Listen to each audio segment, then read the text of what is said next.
Naiyak ako, 80,000 followers na ako.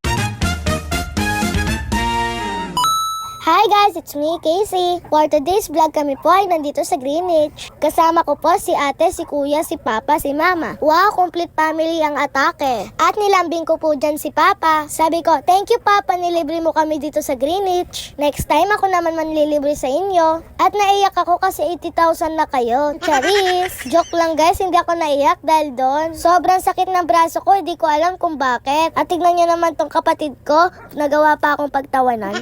Okay lang kayo? Umiyak na nga ako. Nagpalakpakan pa kayo. Sabi nila, yehey, naiyak siya kasi 80,000 na sila. Kayo kaya sumakit ang braso, di ba kayo iiyak? Guys, nagising po ako dahil po sa sobrang sakit ng aking braso. Sabi ni mama, baka daw naipit sa pagtulog. O baka dahil sa kakaselfon ko yan. Ha? Grabe ka naman, mother.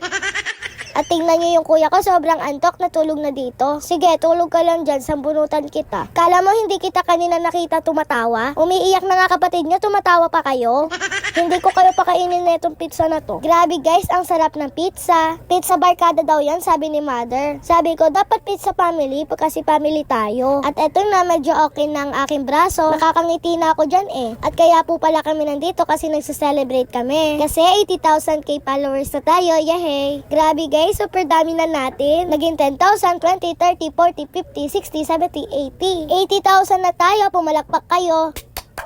Mga chari, sorry, ako medyo malungkot ang aking voice over ngayon. Nararamdaman ko ulit kasi yung sakit ng aking braso. Anyways, guys, gusto ko magpasalamat sa inyong lahat kasi pinapollow niyo ako, pinapanood yung mga video ko, nagla-like kayo, nagko-comment, nag-share. At pasensya na po kung hindi ko nare-replyan ang mga comments niyo minsan, pero nababasa ko naman po yun. At pasensya na po kung hindi kayo na-shoutout lahat. Sobrang dami po kasi tapos agagalit pa yung hindi na-shoutout. At thank you so much sa aking mga pamilya na sumusuporta sa aking vlog. Sila ang pinakauna kong supporter, lalo na si Papa. Dati po kasi walang nanonood sa mga vlogs ko. Tapos si Mama parang ayaw na din. 3 months nga kaming walang vlog dati nun eh. Pero sabi ni Papa, tuloy-tuloy lang daw po. Kasi malay mo, dumami ang followers ko pati views. At ayun nga, nangyari nga after 3 years.